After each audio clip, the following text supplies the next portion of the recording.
সময় কত দ্রুত চলে যায়। রমজান মাস চলছে। এই তো সেদিন রমজান মাস শুরু হয়েছে।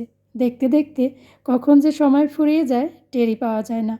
রমজান মানেই তো ইবাদত, রান্না, পরিবার সব মিলিয়ে বাড়তি ব্যস্ততা, বিশেষ করে গৃহিণীদের। গৃহিণীদের জন্য এই মাসটি হয়ে ওঠে সময়ের সাথে লড়াই।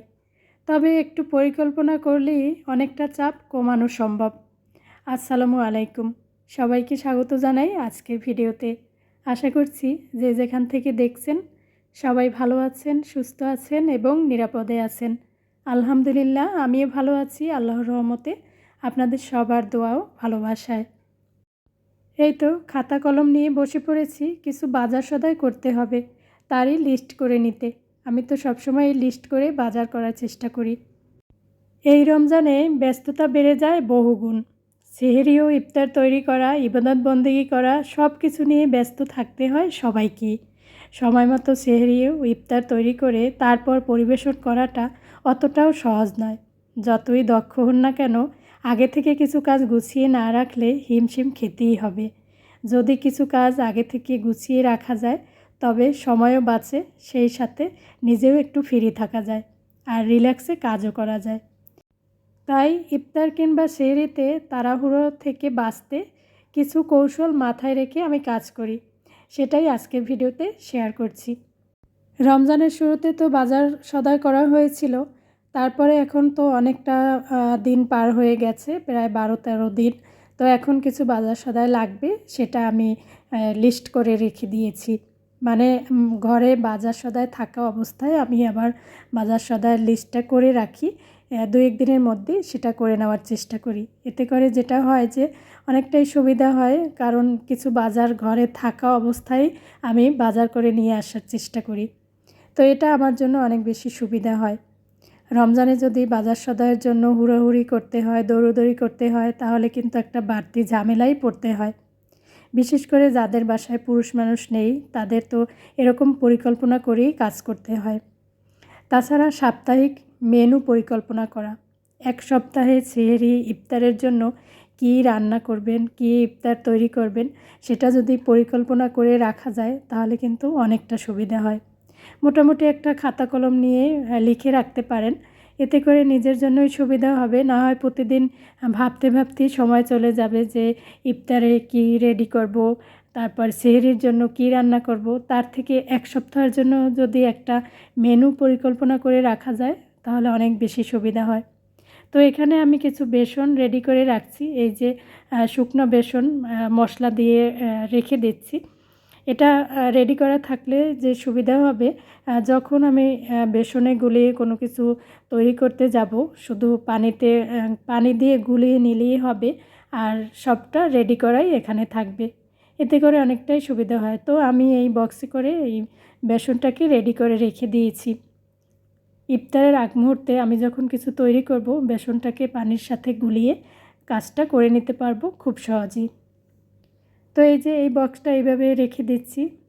ইফতারে তো চিঁড়ামুড়ি খাওয়াই হয়, তো চিঁড়ামুড়ি একটু ভালো করে পরিষ্কার করে পটে ভরে রেখে দিয়েছি। এতে করে ইফতারের সময় আমার কোনো তাড়াহুড়ো লাগবে না, একদম পরিষ্কার পরিচ্ছন্ন চিঁড়ামুড়ি কাজে লাগাতে পারবো। তারপরে এই যে কিছু ছোলা ভিজিয়ে রেখেছিলাম আগের দিন রাতে, তো এগুলোকে সিদ্ধ করে নিব। আমি 3-4 দিনের জন্য ছোলা সিদ্ধ করে রাখি, এর থেকে বেশি দিনের জন্য রাখি না। এতে করে আমার কাছে মানে এটাই সুবিধা মনে হয়। অনেক দিনের জন্য আমি ছোলা সিদ্ধ করে ফ্রিজে রাখি না। তো এখানে 3-4 দিন চলে যাবে আমাদের। তো এগুলোকে এখন একটু সিদ্ধ করে রাখবো। আজকে কিছু রান্না করব আর বাকিটা ফ্রিজে রেখে দেব। বাকি 3-4 দিনের জন্য আমি একদম নিশ্চিত থাকব। আর আমাদের বাসায় দেখা যায় প্রতিদিন ছোলা ভুনাটা করাই হয়। তো এক্ষেত্রে 3-4 দিনের জন্য যদি রেডি করে রেখে দেই, সিদ্ধ করা থাকে, তাহলে ফ্রিজ থেকে নামিয়েই আমি ভুনা করে নিতে পারবো ইফতারের আগ মুহূর্তে। তো দেখা যাবে এতে করে অনেকটা সময় বেঁচে যাবে।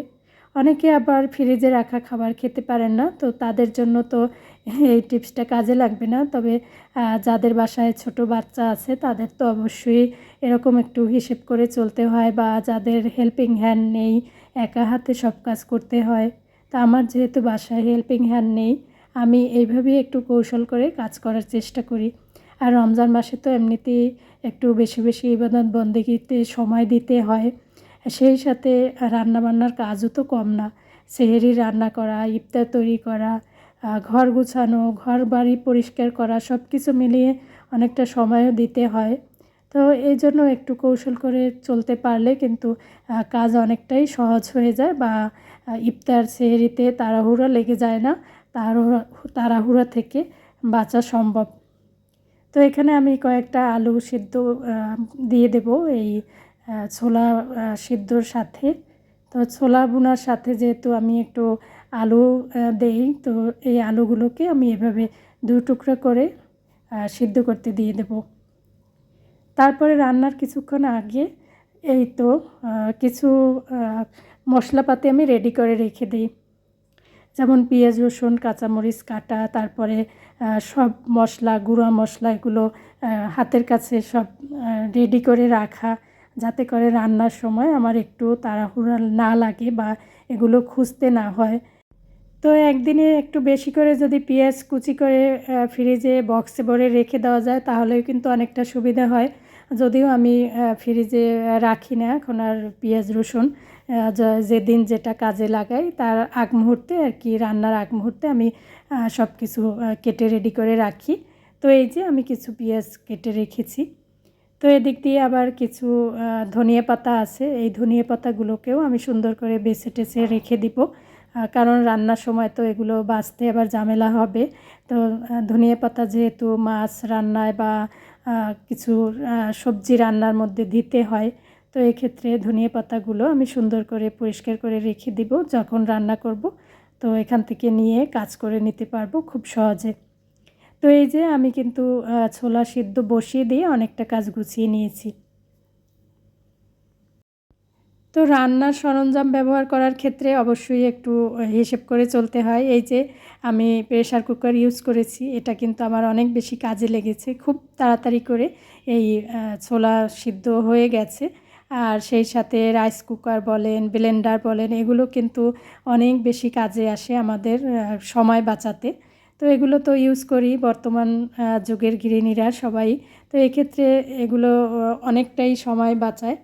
তাছাড়া এই যে ইফতারের পরপরই পরের দিনের প্রস্তুতি, ইফতারের পরপরই চিন্তা করি যে পরের দিন কি কি কাজ করা যায় পরের দিনের জন্য, সেটা একটু ঝটপট গুছিয়ে নিয়ে তারপরে দেখা যায় কি এশার নামাজে দাঁড়াই বা তারাবির নামাজটা পড়ে নেই। তো এই যে সেহরির রান্নাবান্না সেগুলোও কিন্তু দেখা যায় বিকেলবেলায় আমি করে থাকি। অনেক সময় সেহরির আগ মুহূর্তে অনেকেই করার চেষ্টা করেন বা অনেকে পছন্দ করেন। এক্ষেত্রে দেখা যায় কি অনেকটা সমস্যায় পড়তে হয়, সময় মতো করা যায় না বা তাড়াহুড়ো লেগে যায়। তো বিকেলের দিকে যদি রান্না করে রেখে দেওয়া যায় তাহলে কিন্তু অনেক বেশি সুবিধা হয়। নিজের জন্য একটু সময় রাখা অবশ্যই দরকার। ইবাদত করা, বিশ্রাম নেওয়া, নিজের যত্নের জন্য অন্তত কিছুটা সময় নির্দিষ্ট করে রাখা। নিজে সুস্থ থাকলেই তো পরিবারের সবাইকে সুস্থ রাখা, ভালো রাখা সম্ভব, তাই না? তো এই জন্য সব কিছুর মাঝেও নিজের জন্য একটু সময় রাখা অবশ্যই দরকার। নিজের ইবাদত করার জন্য, বিশ্রাম নেওয়ার জন্য, নিজের যত্ন নেওয়ার জন্য। তাছাড়া আরেকটা জিনিস আমি সবসময় মাথায় রাখি যে সহজ রেসিপি বেছে নেই আর কি।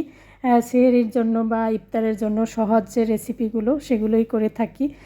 যেগুলোতে ঝামেলা লাগে সেগুলো কম করার চেষ্টা করি। আর দেখা যায় কি ছোট ছোট কাজে পরিবারের সদস্যদেরকে যুক্ত রাখি। যেমন আমার ছেলে মেয়েকে ইফতার টেবিলে জিনিসপত্র একটু গুছাতে বলি, তারপরে শরবত রেডি করা, ইফতারগুলো একটু গুছিয়ে নেওয়া, এগুলো ওদেরকে দিয়ে করাই। এতে করে কিন্তু নিজের কাজ অনেকটাই সহজ হয়ে যায় বা নিজের চাপও অনেকটা কম থাকে। তো এখানে আমি একটা চিড়ার ডেজার্ট তৈরি করছি, রেসিপি আকারে আপনাদের সাথে একটু শেয়ার করছি। তো এখানে চিড়াগুলোকে ভিজিয়ে রেখেছিলাম আর দুধ জাল করে নিয়েছি। তো তারপরে এখানে 3 পদের ফল কেটে নিয়েছি, কলা, খেজুর আর হলো আপেল। তো এই জিনিসপত্রগুলো আমাদের সবার বাসায় বিশেষ করে রমজান মাসে থাকে এই উপাদানগুলো। তো একদম সহজ রেসিপিতে ইফতার এই আইটেমটা অনেক বেশি পছন্দের। আমার বাসার সবাই খুব পছন্দ করে, আমার বাচ্চারা তো প্রতিদিনই এই ডেজার্টটা খেতে চায়।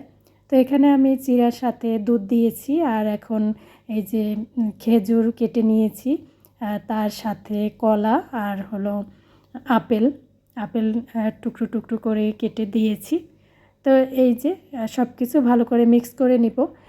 চাইলে কিন্তু এর সাথে চিনি বা মধু মিক্স করা যেতে পারে, তবে আমরা একটু হেলদি খাওয়ার চেষ্টা করি, সেজন্য চিনি বা মধু কোনোটাই অ্যাড করিনি।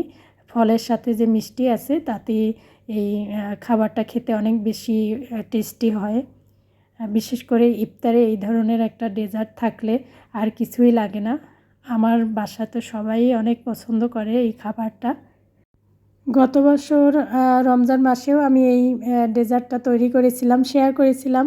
একজন আপু কিন্তু এটা তৈরি করে আবার আমাকে রিভিউ দিয়েছিল, বলেছিল যে আপু এই খাবারটা সত্যি আমার বাসার সবাই খুব পছন্দ করেছে, আপনার রেসিপি দেখে আমি তৈরি করেছি। তো এই যে আমার চিড়ার ডেজার্টটা কিন্তু রেডি হয়ে গেছে। এতক্ষণ আমার সাথে থাকার জন্য সবাইকে জানাই অসংখ্য ধন্যবাদ।